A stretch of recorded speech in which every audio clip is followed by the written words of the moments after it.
So, dear students, how are you?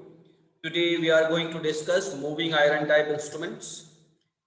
हम इस discussion में कंस्ट्रक्शन देखेंगे और ऑपरेटिंग प्रिंसिपल को देखेंगे.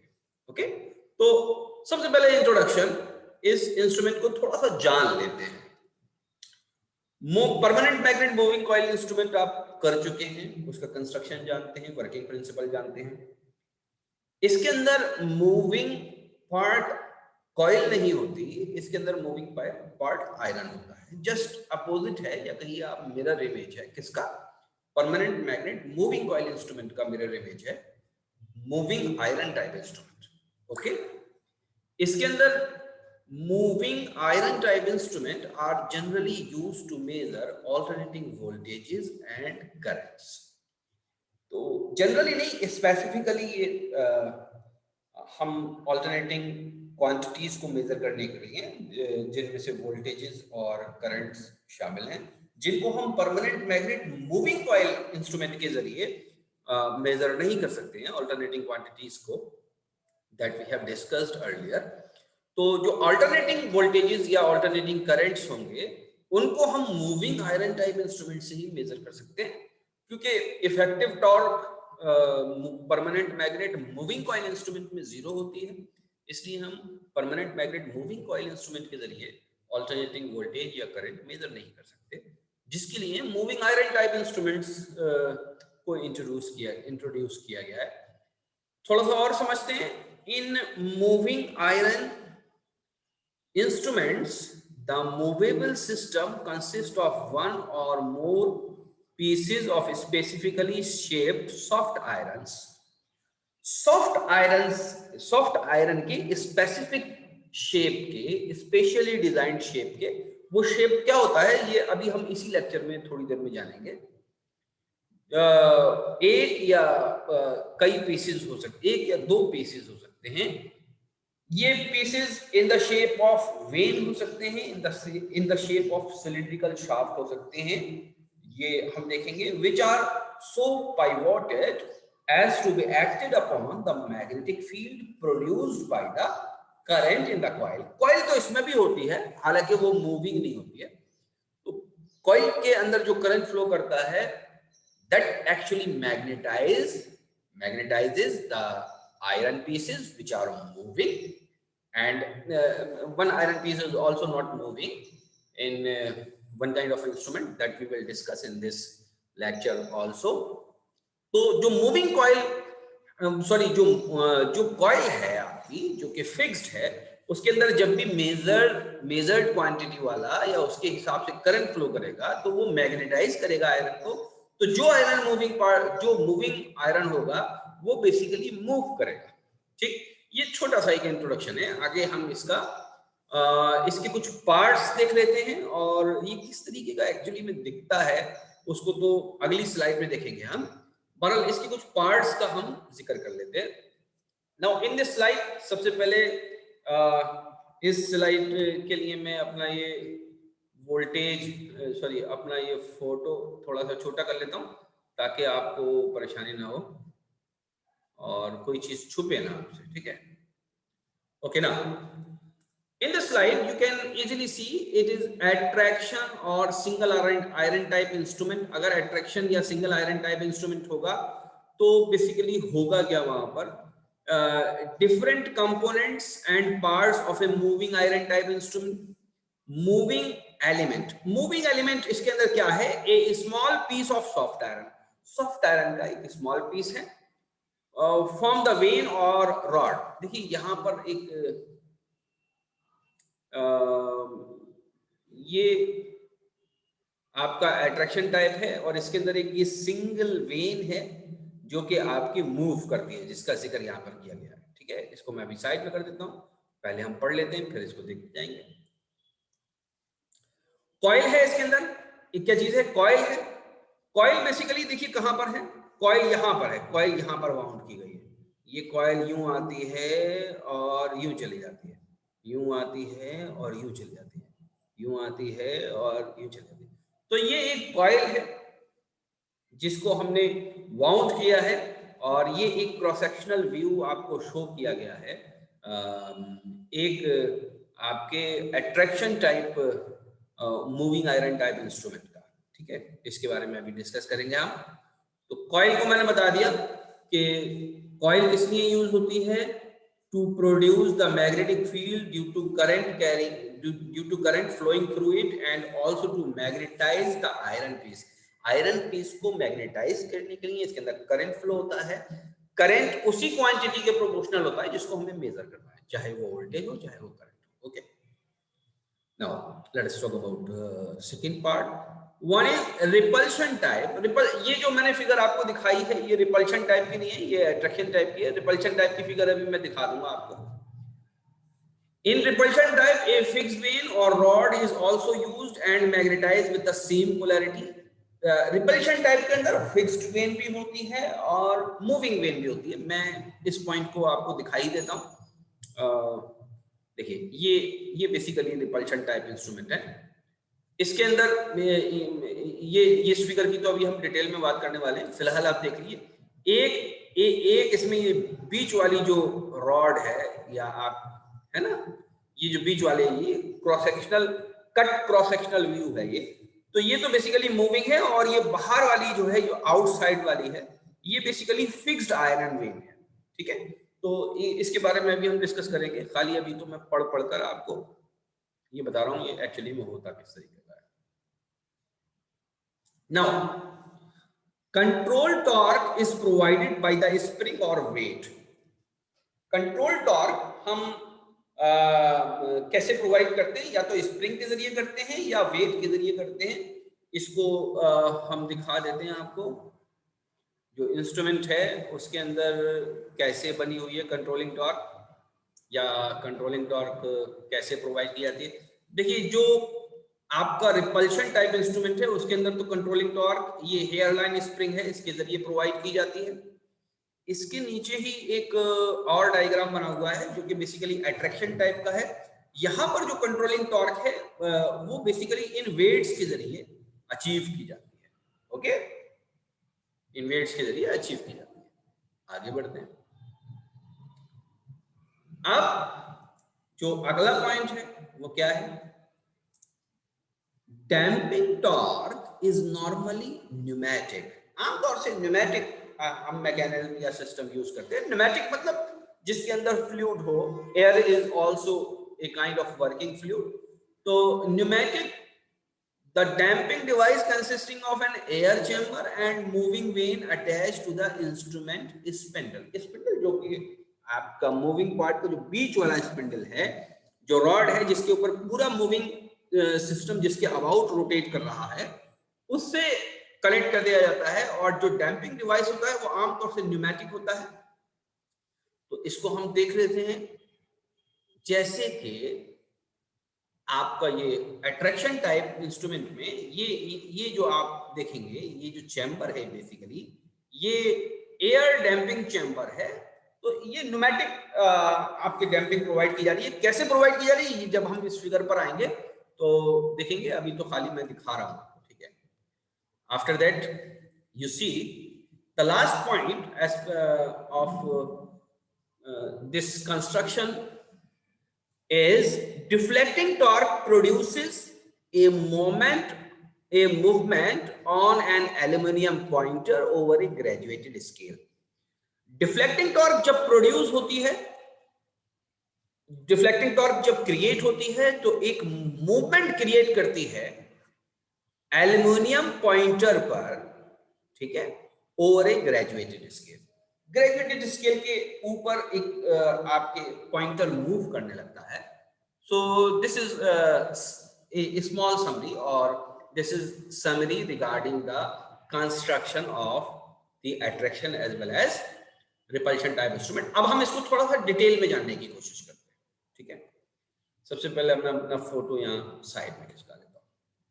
Now you see the figure in front of you is repulsion type moving iron instrument.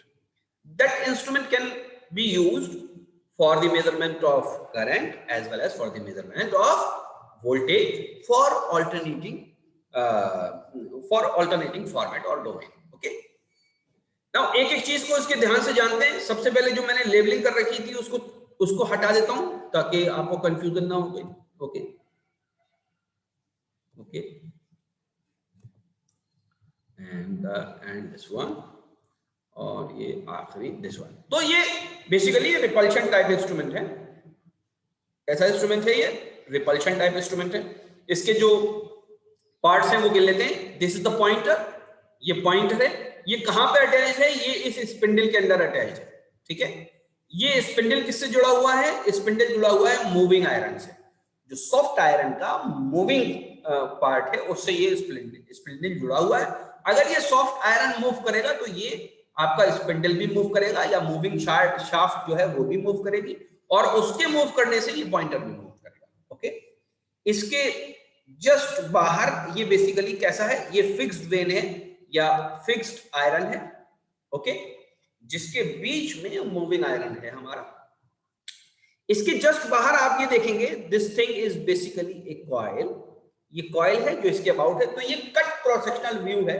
ये एक तरह से जैसे सेब को काट के आप अंदर के बीज देखते हैं, ऐसे समझिए आप इंस्ट्रूमेंट के अंदर देख रहे हैं इस इंस्ट्रूमेंट को काट के।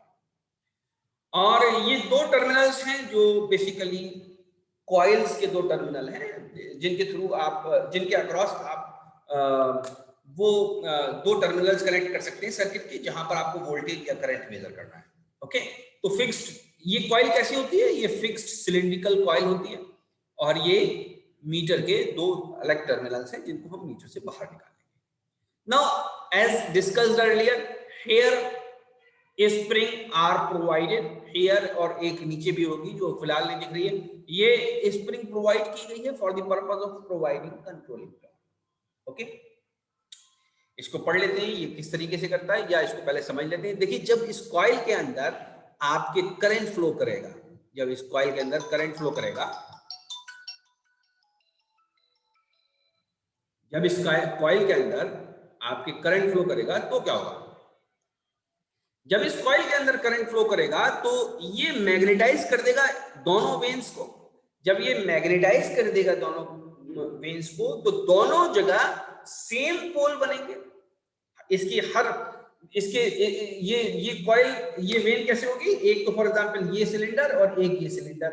तो ये यहां पर मैं थोड़ा सा फोटो बड़ा कर देता हूं ताकि आप लोगों को आसानी हो समझने में।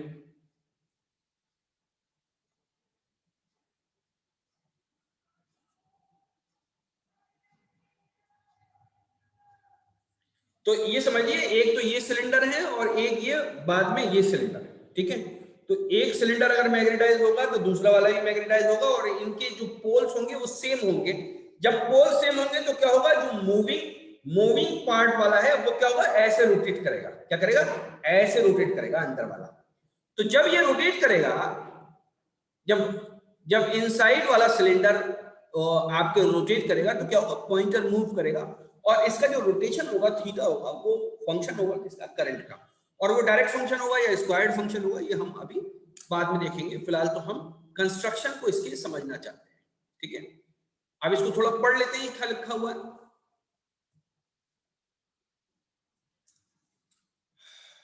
One iron vein is held fixed to the coil frame and the other is free to rotate. एक फिक्स है, एक रोटेट है, जैसा कि मैंने डिस्कस किया।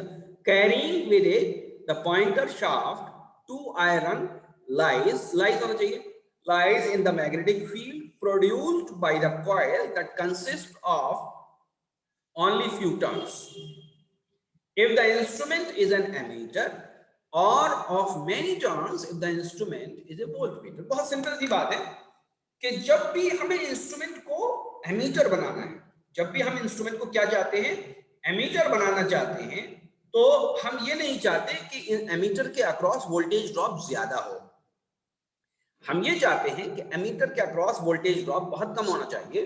तो इसके लिए क्या होना चाहिए? इसके लिए बेसिकली ये होना चाहिए कि उसके जो नंबर ऑफ टर्न्स हो वो बहुत कम हो। Okay, this is one thing. Now, if you want to use a moving iron type instrument as a voltmeter, हम क्या चाहते हैं कि इसके थ्रू करंट फ्लो बिल्कुल भी ना करे, तो उसके लिए हमें उसके रेजिस्टेंस को बढ़ाना पड़ेगा, उसके इंपीडेंस को बढ़ाना पड़ेगा। That can easily be done by increasing number of turns. Okay, तो नंबर ऑफ टर्न्स अगर हम एज ए वोल्ट मीटर इस्तेमाल कर रहे हैं तो नंबर ऑफ टर्न्स ज्यादा होंगे, अगर हम एज एन एमीटर इस्तेमाल कर रहे हैं तो नंबर ऑफ टर्न्स कम होंगे। किसमें? कॉइल में, चाहे वो अट्रैक्शन टाइप हो चाहे वो रिपल्शन टाइप हो। ओके, नाउ अब हम इसकी दूसरे पॉइंट की बात कर लेते हैं। दूसरा पॉइंट क्या है? दूसरा पॉइंट ये है, current in the coil magnetized both vanes and produce repulsion between the similarly magnetized vanes produces a proportional rotation। तो रोटेशन कब प्रोड्यूस होगा? जैसे कि अभी हमने पढ़ा था कि जो इनसाइड वाली वेन होगी वो रोटेट करने लगेगी, या जो बेसिकली जिसको हमने वेन से कनेक्ट, जिसको हमने आपका मूविंग सिस्टम से कनेक्ट कर रखा है वो मूव करेगी, जो फिक्स सिस्टम से कनेक्टेड है या मीटर की बॉडी से कनेक्टेड है वो मूव नहीं करेगी।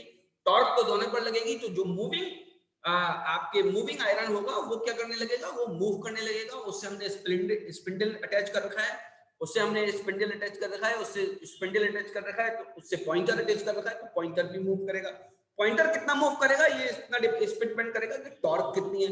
टॉर्क इस पे डिपेंड करेगी कि मैग्नेटिक फील्ड कितनी प्रोड्यूस हुई है, मैग्नेटिज्म कितना है वहां पर। मैग्नेटिज्म इस बात पर डिपेंड करेगा कि हम मेजर कितनी क्वांटिटी कर रहे हैं, राइट। सो ये एक बात पूरी हो गई। नाउ अब थोड़ा सा इंपॉर्टेंट पार्ट है इसका, इसको थोड़ा सा समझ लीजिए। इसके ऊपर सवाल आपसे पूछे जा सकते हैं वाइवा के अंदर, ठीक है। तो मैं अपने फोटो को तो इधर खिसका के कर लेता हूँ और इसको थोड़ा ये समझ लीजिए। Now this is attraction type moving iron type instrument. Attraction type instrument है ये मूविंग आयरन, ठीक है। इसके कंस्ट्रक्शन को समझ लेते हैं। ये क्या है? कंस्ट्रक्शन की कई तरह की फिगर्स आप देख सकते हैं, अवेलेबल है बुक्स में। ये जो किताब है with best of my knowledge, ये आई थिंक हमारे जो टीचर रहे हैं अशफाक हुसैन साहब, उनकी किताब की शायद ये तस्वीर है। एनीवे, ये बेसिकली जो डॉट्स नजर आ रहे हैं ना ब्लैक कलर के, ये आपके कॉइल हैं। तो ये कॉइल ऐसे वाउंड की गई है, ठीक है। ये यूं आती है ऐसे करके, ये यूं आती है ऐसे करके, ये ऐसे वाउंड की गई है। यहाँ नीचे भी इसके टर्मिनल्स हैं, डॉट्स से नजर आ रहे हैं, ऊपर भी डॉट्स से नजर आ रहे हैं। अगर यहाँ प्लस और माइनस, क्योंकि बेसिकली ऑल्टरनेटिंग करंट को फ्लो करा रही है कॉइल या हैंडल कर रही है, इसलिए यहाँ पर प्लस माइनस नहीं बनाए। Anyway, this is a scale. Scale के बारे में थोड़ा बात करने वाले हैं अभी हम। कॉइल ये हो गई जिसको मैंने बता दिया, स्केल ये हो गया जिसको मैंने बताया। This is pointer. ये पॉइंटर जो है वो अटैच है इस फिटिंग से। देखिए ये एक फिटिंग जा रही है यू घूम के और इस वेन के अंदर। ये कौन सा है? बेसिकली एयर डैम्पिंग चैम्बर है। अभी मैंने बताया था डैम्पिंग कैसे होती है, डिस्कस करने वाले हैं। ये जो फिटिंग है इसमें वेट आपके फिक्स किया गया है, W1 जिसको कह रहे हैं। इसी के 90 डिग्री पर एक दूसरा वेट फिक्स किया गया है जिसको हम W2 कह रहे हैं। और ये जो वेट है ये बेसिकली कंट्रोल करता है आपके, एक तरह से अपोज करता है पॉइंटर के मोशन को अपोज करता है ये वेट। और ये जो डैम्पिंग चैम्बर है ये पॉइंटर के चेंज को अपोज करता है, ये पॉइंटर के वाइब्रेशन को अपोज करता है। ये वाइब्रेशन नहीं होने देना चाहता और वेट मोशन नहीं होने देना चाहता, ठीक है। This is one thing. ये जो बीच में ये जो गोल है ये क्या चीज है? ये बेसिकली आयरन का एक पीस है जो मूविंग है और जो अटैच है इस आपके फिटिंग से। ओके, तो ये बेसिकली ये पूरा मूविंग है जिसको मैं राइट से बना रहा हूं। देखिए ये पूरा मूविंग एक आयरन है, ये जो मैं राइट से बना रहा हूं, ठीक है। ये एक मूविंग आयरन है और इसको आप समझ सकते हैं जब मैं दूसरी फिगर आपको दिखाता हूं। Now you see this second figure में खाली ये मूविंग आयरन बनाया गया है, मूविंग आयरन बनाया गया है, ठीक है। ये इसकी वो पोजीशन है जब कोई करंट नहीं फ्लो कर रहा। और यहाँ पर ये देखिए आप, यहाँ और यहाँ ये बेसिकली कॉइल के टर्मिनल्स हैं। कॉइल को काट कर दिखाया गया है, ये ऐसे वाउंड की गई है ताकि यहाँ पर मैग्नेटिक फील्ड प्रोड्यूस हो।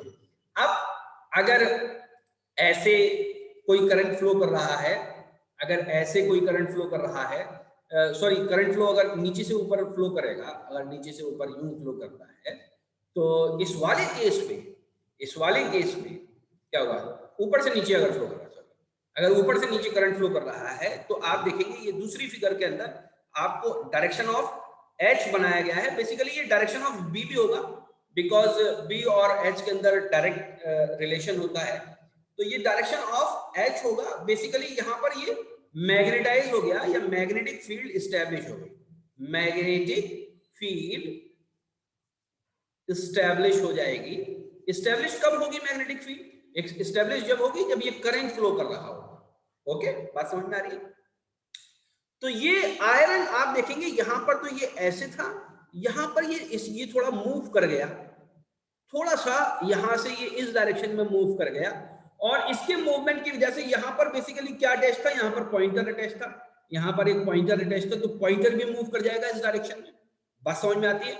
और ये एयर फ्रिक्शन डैम्पिंग जो थी, अगर आप देखें तो यहाँ पर एक आपके ऐसे चैम्बर लगा हुआ है जो घूमकर, जो ऐसे घूमकर और यहाँ आ रहा है, ये वाला, ये देखिए ये वाला।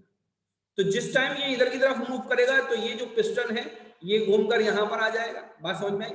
तो एयर, ये जो आपका सिलेंडर है ये क्या चाहता है, ये बेसिकली यहाँ की जो एयर है, इस जगह की जो एयर है, ये क्या हो जाएगी, कंप्रेस हो जाएगी। एयर कंप्रेस होना चाहती नहीं है, तो ये फोर्स लगाएगी और ये वाइब्रेशन को अपोज करेगी। सपोज ये पॉइंटर यहाँ आना चाहता है, तो यहाँ पर इस तरीके से अगर वाइब्रेशन होना चाह रहा है तो ये वाइब्रेशन को अपोज करेगी, और ये चाहेगी कि जल्दी से जल्दी ये सेटल डाउन हो जाए। आपका कौन सेटल डाउन हो जाए, इसका जो मोशन है पॉइंटर का वो जल्द से जल्द सेटल डाउन हो जाए। So I think this explanation is good enough for the purpose of understanding the construction as well as working principle of this attraction type moving iron instrument. तो important point क्या है attraction type moving iron instrument या repulsion type moving iron instrument में?